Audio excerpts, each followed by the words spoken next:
What is going on, you guys? It's your boy Average Bob, and in today's video we're going to talk about the terrible, I feel like I say this every single week, but another terrible Giants loss, 30-6 versus the Raiders.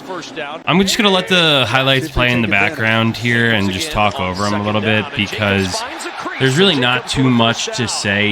You know, the season is over. Daniel Jones went down with an ACL injury, and it's almost like it was a horse who had just gotten beaten up, and they went down, and they had to put him out of his misery, and that's what eventually has happened to Daniel Jones. Throughout his entire Giants career, he hasn't been afforded anything really to help him be successful, and this year I think was the ultimate culmination of the Giants never helping him out. They did bring in wide receivers who literally do nothing. None of them get open. They don't even have enough time to go to them because they never fixed an offensive line. Last offseason, you signed a left tackle who plays one game and then he misses 7 games with a hamstring issue. I mean, what are we doing here? But truly, I do feel bad for Daniel Jones. I think he will be the scapegoat and be remembered for, the transition of a terrible time from a Giants fan for Eli's last few years into the Daniel Jones years. And outside of last year, sort of, as you guys can see every single week, last year was a complete fluke. It really shouldn't have happened. And this is the true team, the way the Giants have been over the last decade. Doesn't matter who's the coach. McAdoo, Shermer, Dable now.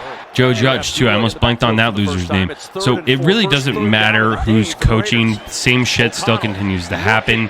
And now you're looking at a real turning point from a quarterback perspective, because Jones tearing his ACL now probably puts him on a path to start practicing or really getting ramped up again, maybe in like September, right? Unless he's like a true freak, which some of these NFL guys are. You know, we've seen freak guys come back off of ACL surgeries before, but is Daniel Jones that? Probably not. And he has been beaten down. He's been beaten down his entire career. They never figured out a way to give him help from an offensive line perspective, and then also, he just took way too much damage throughout the entire season, and it really led up to him being failed. It feels to me like the scene in The Dark Knight when Alfred's like, "I found you, Master Wayne. I found you."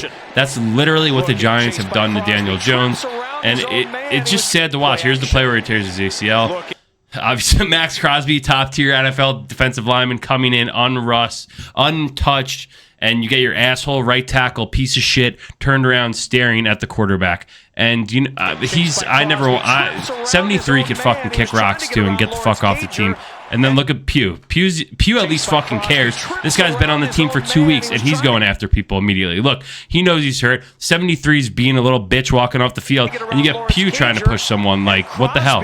I'm just sick of some of these guys that are entitled. And I had said it previously. I want guys to come from top-tier college football organizations. And then you see the entitlement that comes with a guy like Evan Neal, who wants to talk shit about the fans while he hasn't done a fucking thing this entire year. Now I'm getting pissed off, and I didn't want to get pissed off, because honestly, this shouldn't be about the offensive line. It is, because they failed him for the last number of years, but I am super pissed off just about 73 in general. And Daniel Jones will ultimately be a scapegoat for what was, could have been a promising season and also a promising era in Giants history that never panned out outside of, the 2016 season, I think, with McAdoo, which was a complete fluke season. The 2022 season, which was also a complete fluke of a season. But the new coach who came in, and then you finally see what happens when the dust settles and stuff gets on tape, guys are game planned against, and you ultimately see truly who the Giants are. Having said that, the rest of the season is going to be very tough. You're starting a rookie quarterback in Tommy DeVito. Who knows if, oh my God, Pinnock gets killed every other play too. But in Tommy DeVito, and then you see like Aiden O'Connell's out here throwing passes to Renfro, and look at O'Connell's stat line. He's 5 for 6 for 59 yards. Like, he put together a pretty good game. Why can't we have a random quarterback come in and play? I'm sick of the excuses. I'm sick of, this is a coaching thing. This is not a playing thing. Or maybe if it is, then I don't want to hear about how good of a GM Joe Shane is, because he brought in these guys, set up the team, especially the offensive line, and they're all garbage and suck.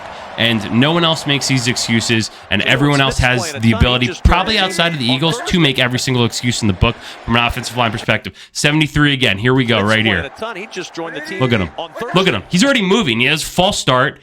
And all he can't even get around to block 99, who beats him across his face. Here's Barkley, room on the edge, and Barkley. Lucky you're running away from him, because if you run into him, Saquon's getting blown up 4 yards in the backfield.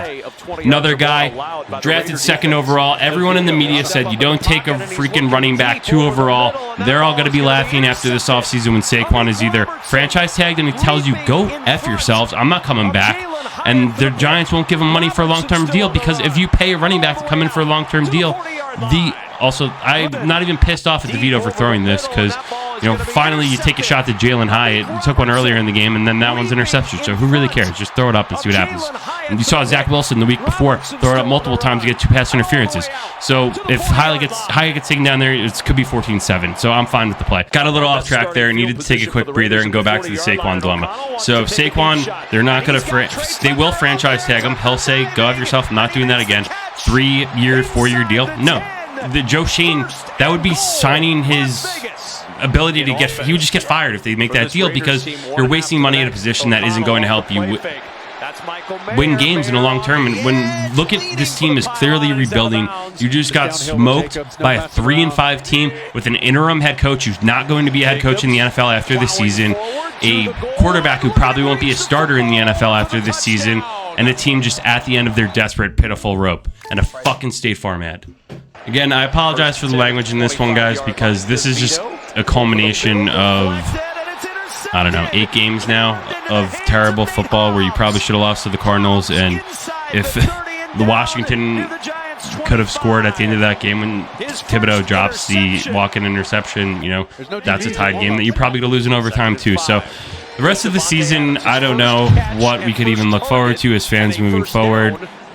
I wonder, you know, you're going to see a lot of Saquon again, and I don't know, like, just try and enjoy it and hope guys get better. But I think this is a wake-up call for Brian Daboll, a test of will, mental fortitude, and trying to really hone coaching skills with guys that kind of stink. But here's the thing with the Giants. There are guys that were brought in that can play well. Bobby Okereke, very bright future on this team. Great free agent addition. McKinney, probably gone. Going to need to replace him. Any of the wide receivers, completely replaceable, besides maybe Wandale and Hyatt. No one else really does anything. Wouldn't mind just seeing new guys play that could maybe get open or do anything. Tight end, Waller, can't be trusted to play more than 2 games a season. Daniel Bellinger, let him play. You know, I could go off about this all day. Let's just, you know, I don't know. Yeah, so after a 30-6 loss, I'm not sure where the Giants go from here, but I know they go down to Texas versus the Cowboys, who just lost at home, versus the Eagles in a pretty good game that came down to the wire, where the Eagles looked like they did everything to lose. In their power to lose at the end of the game, another amazing get-right spot for the Cowboys to beat the ever-living piss out of a lifeless Giants team. Thanks for watching.